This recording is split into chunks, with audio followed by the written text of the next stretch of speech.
Tonight, the FBI put out a statement formally attributing responsibility for the cyber attack that shut down 1/5 of all U.S. beef production in the last few days.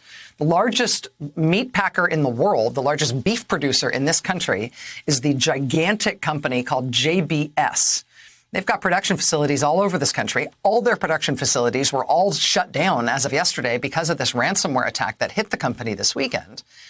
The FBI now says tonight that that attack was perpetrated by an organized crime group based in, say it with me now, based in Russia. It seems like they all are. It's a group that's called, depending on how you pronounce it, some people say it's REvil.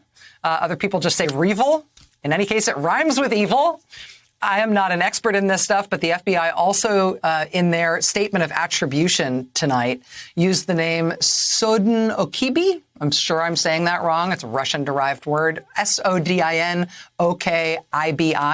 They're also using that name along with Revil to describe the group. I mean, listen, I'm sure I'm saying them wrong. They're organized crime groups based in Russia. It's not like they want pronounceable, memorable, Americanized names. Although anything that rhymes with evil, by definition, is pretty catchy when you're an organized crime group. Here's what the FBI said tonight in their statement, attributing blame for the JBS attack to these groups. It says, quote, "We have attributed the JBS attack to Revil and Sodinokibi and are working diligently to bring the threat actors to justice. We continue to focus our efforts on imposing risk and consequences and holding the responsible cyber actors accountable. A cyber attack on one is an attack on all of us. On us all. We encourage any entity who's the victim of a cyber attack to immediately notify the FBI through one of our 56 field offices." It's interesting, though, now that we've got another major attack on a major piece of important American infrastructure, when the announcement was made after the Colonial Pipeline attack that DarkSide was dissolving itself, that their systems had all been taken offline and they were no longer going to exist, the entity that announced all of that was Revil. Was this other criminal hacking group also based in Russia that is now blamed not for an attack on critical fuel supply lines in the United States? That was DarkSide. Revil is instead blamed for attacking our critical food supply lines instead. And the point of that is that maybe we don't really need to learn the fine distinctions between all these stupidly named Russian criminal gangs, because maybe they're all interlinked Russian criminal gangs. And the main thing that we need to know about them, rather than any supposed fine distinction between different entities among them, maybe the thing that we really need to know about them is that they are Russian organized crime gangs that are mounting very consequential transnational attacks, particularly targeting the United States. And they are apparently being allowed to operate by the government of Russia because what's there not to like, right? What's there not for the Kremlin to like? An American critical infrastructure being picked off at will, while the U.S. government looks helpless against it, and millions of dollars flow into Russia as, you know, as ransom, as payment for the privilege of them shutting us down whenever they feel like it. I mean, what's not to like if you're the Russian government here? If you're the Russian government, you don't necessarily want to get caught shutting down major U.S. fuel pipelines and food supply lines. But if you can arrange, essentially, for criminal gangs to do that and protect them while they do it, all the benefit flows to you and none of the consequences, provided none of the consequences actually flow to you. David Kennedy worked as a hacker for the United States Marine Corps and also for the NSA, for the National Security Administration. He specialized in signals intelligence and cyber warfare operations. He's now out of government. He's the founder of an information security consulting company called TrustedSec. It consults for Fortune 100 companies and governments. It also trains U.S. military cyber protection teams. Most crucially, tonight, the thing to know about him is that his company has worked on multiple previous ransomware attacks carried out by this group REvil that the FBI is now blaming for this major attack on the major U.S. supplier of beef, JBS. David Kennedy now joins us live. Mr. Kennedy, thank you so much for your time. I really appreciate you being here. Absolutely. Thanks so much for having me on today. First, let me ask you the embarrassing question about REvil versus Revil and the other, I think, Russian origin word here that the FBI is using to describe this group. Am I making a hash of it or am I close? You did really good on it. It's a pretty accurate term, and most people say REvil that we typically hear in the security industry, but any of them is fine. Let me also just ask you sort of the first question that I teed up here tonight. I obviously am not a super tech-minded person. I'm a standard American old person who knows how to turn things on and off, and that's it. But I do recognize that this is a pretty significant challenge for the country. As somebody who really does understand this stuff very well, what else should we understand? Or let me give you the chance to correct anything that I might have portrayed inaccurately in terms of how serious this is and what kind of attacks these are. You had a couple really important points to note is that these groups operate with complete impunity inside of the Russian government. The Russian government may not know exactly which targets they're going after, but they absolutely have no recourse for going after U.S.-based targets as long as they don't target Russian influences or Russian government entities.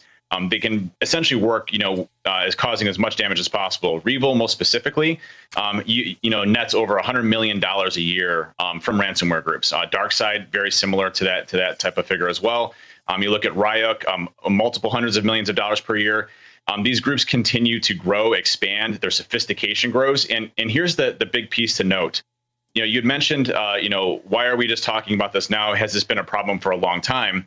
It really has, but the problem is that, we continuously are paying these ransoms because they're getting so good at what they do, going after our backups, also stealing our data, that they entrench themselves that these companies cannot recover. And it's a terrifying situation for these organizations because, you're looking at these businesses that have been around for 100, 200 years, and now they're completely shut down. They can't operate. They can't pay checks. They can't, export their goods. They can't manufacture products. They're completely shut down, and the only recourse they have is to pay these ransomware groups. Which, I talked to one executive, and he's like, I literally had to go underneath the shower and just sit there and because I felt so dirty for paying this group, for the ransoms. But this is the only way that our business could actually operate.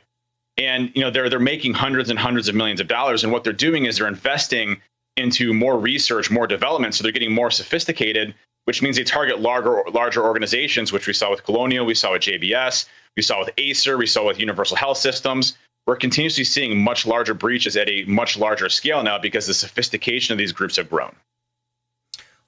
Is this a problem that is more sophisticated and larger than law enforcement and government can handle?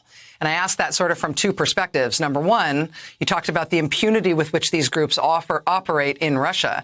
If Russia decided to change their mind about these groups for whatever reason, I understand that they have every incentive to let this go ahead, and they're not likely to have their head turned on this. But if they did, would they have the power to control these groups or shut them down or divert them in some way? Alternatively, does the United States or any other government entity have the ability to offensively combat them, to either dismantle them or to blunt their influence? Yeah, that's a great point. And the answer to that question is if the Russian government didn't want these ransomware groups to operate, they would not be operating 100%. So it would require the Russian government to take a different stance on these ransomware groups that are operating out of Russia. And let's just be frank, the top 5 ransomware groups are out of Russia. They're making hundreds of millions of dollars. It's being influxed into the Russian government.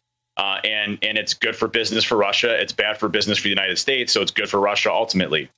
There are cases where, we've worked very closely with a number of different countries. Most recently, there was a very large organized crime ransomware group called Emotet, which they weren't located in Russia. They were located in a few different countries.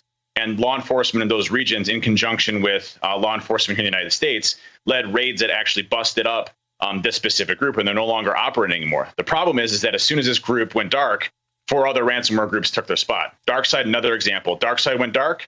A new group called Five Hands took their spot and is now handling the ransomware as a service that DarkSide's gap filled. So it's really a whack-a-mole problem that we have with these different ransomware groups. And it comes to the incentives because, they're getting paid, so companies are paying the money for that, which is one problem. And the second problem is that these groups can work with impunity without having to worry about getting busted if they're in Russia. It will take some pretty major distinctions and sanctions and going after the country and making Russia really focus primarily on targeting these organizations in order to make some sort of change. And we just have not seen that historically from Russia at all. Last question for you, David.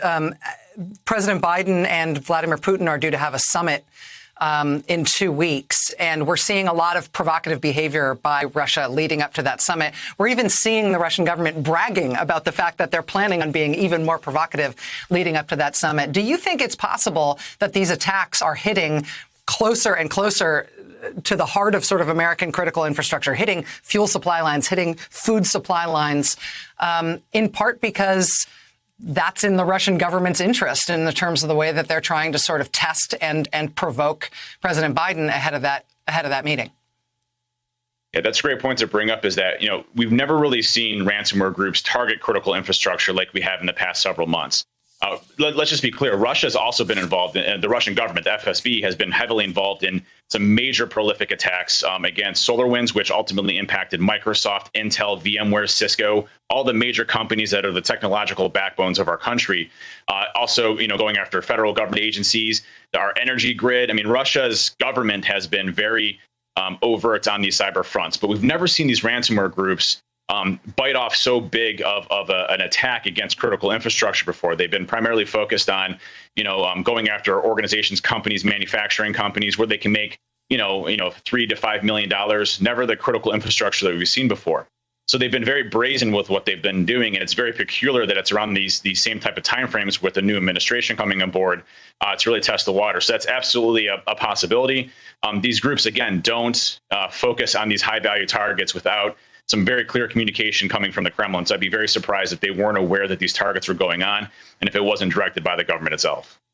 All right. And target's big enough and important enough that it demands a response from the U.S. government, and that's what they're getting.